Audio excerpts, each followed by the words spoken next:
Nas últimas 2 décadas, o interesse pela questão indígena na geografia produzida em língua inglesa aumentou bastante, acompanhando o aumento da produção também na geografia brasileira. Apesar de termos muitos autores e autoras de países não anglófonos, a maior parte dos estudos tem como referência Estados Unidos, Canadá, Austrália e Nova Zelândia.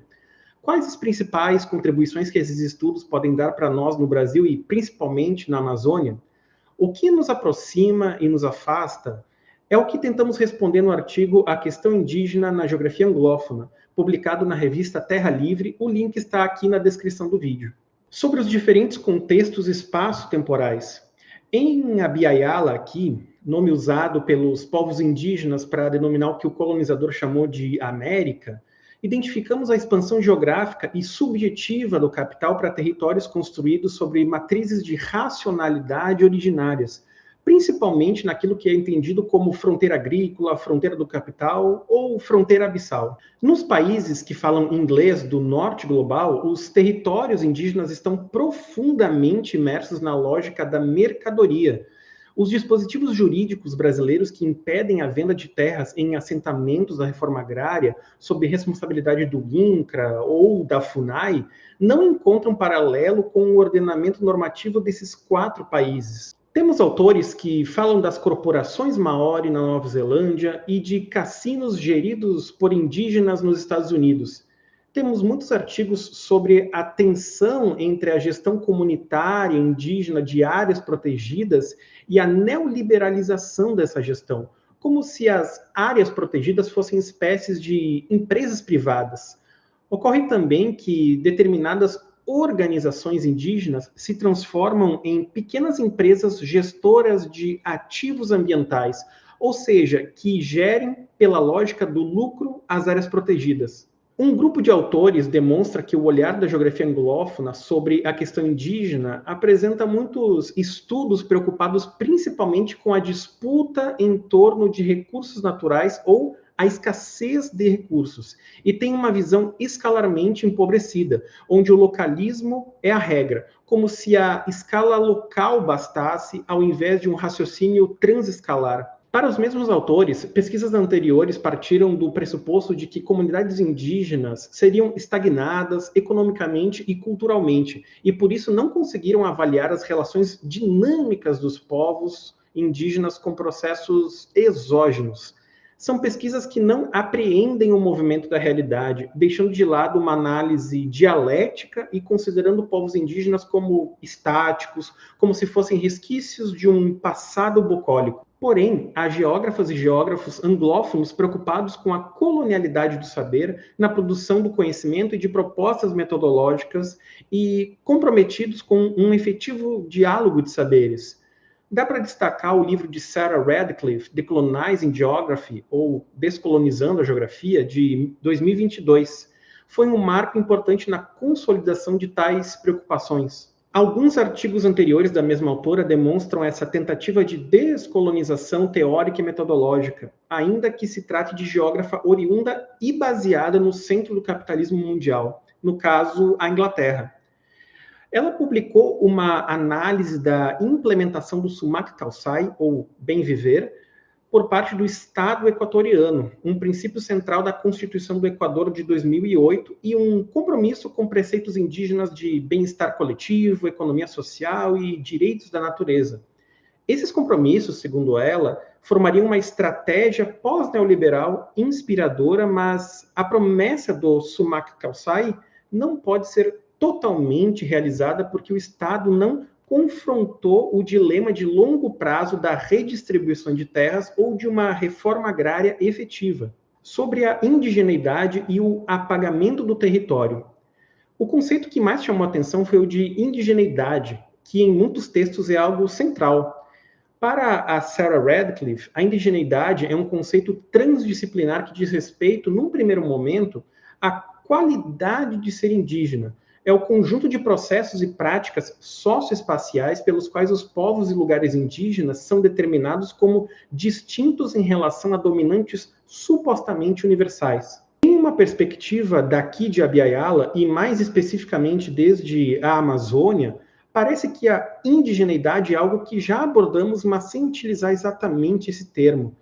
Em parte, a indigeneidade está relacionada ao que o Frantz Fanon, em 1961, entendeu por colonialidade do ser.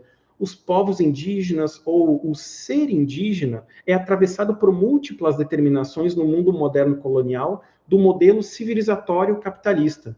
Se em grande parte da moderna colonialidade o indígena foi um resíduo, um entrave, um efeito colateral do desenvolvimento, o avanço da ideologia neoliberal vê no ser indígena uma oportunidade para adaptar o capitalismo, para lavar o modo de produção vigente de verde, o chamado greenwashing em inglês. Usar alguns indígenas domesticáveis para diminuir as críticas radicais dos movimentos sociais emancipatórios e também afastar toda e qualquer tentativa de superação desse modelo. Dá para notar a centralidade do conceito de lugar, ou place, típico da geografia de língua inglesa, ao invés de uma abordagem territorial, mais comum na realidade latino-americana. Aqui em Abya-Yala, os povos em luta desde o início da invasão moderno-colonial tiveram o território como centro da sua resistência. Nas últimas décadas, principalmente a partir dos anos 80, os povos em movimento colocaram o território como fundamento da sua existência e propõem caminhos alternativos a esse modelo civilizatório. E a nossa geografia, em diálogo com esses povos, tem tentado retrabalhar o conceito para servir como ferramenta de luta nos mais variados contextos. A geografia anglófona, ao menos nos países centrais, marginaliza e mesmo apaga o território nas suas análises. Uma busca simples pelos termos territory, territorial ou territoriality nas obras consultadas mostra a quase inexistência de uma abordagem territorial. Ao mesmo tempo que não encontramos textos sem o emprego da palavra place, lugar. Esse lugar, ora como sinônimo de escala local, ora indicando o sentimento de pertencimento a um recorte espacial. Ainda que seja uma característica geral diferenciando a geografia anglófona da latino-americana, o nosso entendimento é de que os anglófonos que tratam da questão indígena, ao apagarem o território, apagam também múltiplas dimensões da luta, do modo de vida e da espacialidade dos povos originários, sobre geografias mais que humanas e a relação sociedade-natureza. A análise da questão indígena nos estudos geográficos anglófonos mostra a crescente utilização da teoria do mais que humano e do que alguns chamam de geografias mais que humanas. As teorias mais que humanas consideram que o ser humano não se limita à condição humana, estudando as relações das sociedades humanas com os demais seres que coabitam a Terra. A teoria mais do que humana tenta preencher lacunas nas ciências sociais e humanidades, campos que em grande parte deixaram de lado os não-humanos na análise. O fato de que os não-humanos são agentes sociais e importantes para os mundos humanos é uma ideia relativamente nova para um pensamento eurocêntrico fundado na separação sociedade humana e natureza não humana. Mas os povos indígenas e muitas culturas orientais compreendem o humano como inseparável daquilo que comumente é chamado de natureza desde os tempos imemoriais. A Kim Thalberg, pesquisadora indígena dos Estados Unidos, vê a sociedade como separada da natureza está relacionado a um binarismo colonialista, porque o colonialismo europeu impôs e manteve a crença de que os humanos têm domínio sobre o mundo mais que humano e que vivemos separados ou acima de outras formas de vida. As geografias mais que humanas se ocupam da multiplicidade de encontros e relações emaranhadas entre humanos e não humanos pelo espaço geográfico. Os seres viventes são colocados em perspectiva relacional, em que os diferentes modos de relação entre sociedade e natureza não humana é algo central. Isso põe em xeque a separação brutal do pensamento moderno colonial herdado, para o qual a sociedade humana seria um ente superior à natureza. Essa natureza transformada em estoque inesgotável de recursos naturais. A gente precisa questionar em que medida essa geografia mais que humana se equipara ou mesmo é abarcada pelo conceito de ambiente, e em que essa teoria escapa e se difere desse conceito de ambiente. Vamos lembrar que, em inglês, environment remete diretamente a um entorno, um envoltório, quando perspectivas mais recentes consideram que nós, humanos, também somos parte do ambiente. não se restringindo àquilo que nos rodeia. Se, como nos lembra o Elise Reclin em sua abordagem da geografia social, o homem e a natureza tomando consciência de si, a relação sociedade-natureza lida pelo conceito de ambiente indica o próprio humano como parte desse ambiente. Não estaria limitado esse conceito de ambiente por parte da geografia anglófona? E essa geografia mais que humana não seria próxima ao que hoje a gente compreende por geografia ambiental? Sobre neoliberalismo ambiental. A relação sociedade-natureza sob a ideologia neoliberal está presente em diversas análises geográficas nos países desse norte global. A autodeterminação indígena, para alguns autores, é inviabilizada pelo legado ambiental colonial, mesmo com inclinações preservacionistas. A perspectiva de planejamento e gestão dos lugares é aquela que vê o ser humano como intrinsecamente prejudicial à natureza. Outros autores destacam o problema da propriedade privada da terra advinda do Estado colonial, em que o estatuto incontestado da propriedade também reflete o advento do multiculturalismo neoliberal, no qual o confronto indígena com o Estado teria sido marginalizado em favor de uma busca mais limitada de reconhecimento cultural e direitos de propriedade. Mas seria preciso estudos mais profundos, numa perspectiva efetivamente anticolonial, para avaliar o quanto essa luta indígena nos países anglófonos diminuiu sua ambição e se neoliberalizou. A neoliberalização da gestão territorial de terras indígenas pela concepção de governança é bem recorrente na geografia escrita em língua inglesa. Se usa a ideia de colonialismo interno para falar da produção de espaços fechados ou enclausurados, onde a indigeneidade é contida e reproduzida, como espécies de terras indígenas bem fechadas. O uso corrente do termo governança, ainda que em alguns momentos de modo relativamente crítico, demonstra quase naturalização de uma concepção neoliberalizante de gestão territorial indígena na geografia anglófona. Um dos exemplos críticos trazidos no artigo é o que afirma que o conhecimento geográfico indígena é reconhecido pelo Estado só quando ele é aplicável para solucionar problemas de governança. Mas só faz sentido falar de governo da natureza numa matriz de racionalidade greco-ocidental. Se a gente considerar as cosmologias daqui de Abiyala, elas não distinguem a natureza da condição humana. O governo da natureza também é o governo dos humanos, dos demais seres viventes e dos encantados.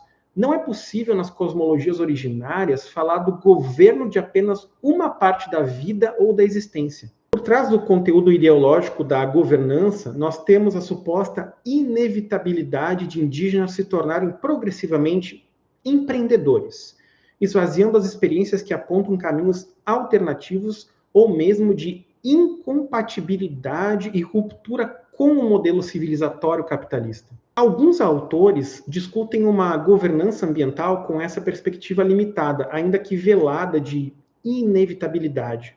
Usam a expressão governança colaborativa, ignorando que a governança em si tem um conteúdo ideológico neoliberalizante e tentam diminuir o caráter heterônomo, desigual desse modo de gestão territorial. A governança, ela nunca vai ser autogovernança, ou melhor, autogoverno, autoplanejamento e autogestão dos territórios ancestrais. Esse ponto expõe um limite analítico da geografia anglófona que, na maioria das vezes, não está densamente conectada com as lutas por autonomia do nosso continente. Algumas últimas palavras. Nos países anglófonos centrais do capitalismo, Estados Unidos, Canadá, Nova Zelândia, Austrália, os territórios ancestrais são transformados em propriedades privadas até sob a gestão de indígenas, mas imersos na lógica da forma mercadoria. A questão indígena na geografia anglófona é tratada num véu de naturalização do neoliberalismo como única perspectiva de vida possível, mesmo para os povos de cosmologias radicalmente diferentes, cabendo à geografia e ao geógrafo e à geógrafa contribuírem apenas para uma adaptação menos nociva ao modelo civilizatório inevitável. A geografia anglófona caminha, de maneira geral, entre o estudo da disputa por recursos naturais, as formas de governo da natureza, governança, para utilizar um termo neoliberal, né? E a compreensão do ser indígena como estando no centro do capitalismo mundial, utilizando largamente o conceito de lugar, ou place, e deixando de lado o território. Diante desse cenário, é importante incorporarmos criticamente a ideia de indigeneidade. Se trata de uma via de mão dupla. A indigeneidade como resistência e existência, reflexo do ser indígena no mundo, e a indigeneidade como embalagem de um produto, uma mercadoria a ser vendida sob um manto supostamente responsável. As geografias mais que humanas merecem uma melhor reflexão para serem eventualmente usadas nas nossas análises. A teoria do mais que humano, elaborada do norte global, não deve ser utilizada acriticamente aqui no sul global, também para não reproduzirmos a colonialidade do saber. Em nosso continente, nós temos um arsenal teórico-conceitual que abarca, ao menos em grande parte, a teoria do mais que humano nas intersecções entre ambiente, território e geoepisteme. O humano como indissociável da natureza e os seres materiais e imateriais, os encantados e as cosmologias originárias compreendem e mesmo vão além dessa teoria anglófona que não dá conta da complexidade dos territórios ancestrais. Inclusive, opera um apagamento do território em suas análises. De certo modo, aqui em Abya-Yala, nós temos produzido conhecimento mais profundo sobre a espacialidade dos povos originários. Mas a geopolítica da língua inglesa, que é reflexo da constituição do mundo moderno colonial e do imperialismo, ainda minimiza as teorias elaboradas em espanhol, em português, e por que não falar dos conceitos e teorias elaborados em Nhengatu, Guarani, Waiwai, Munduruku, Terena, Quechua ou Aymara. O texto completo, A Questão Indígena na Geografia Anglófona, está aqui no link abaixo. Inscreva-se no canal do NEPS, compartilhe os nossos vídeos e contribua com a divulgação científica.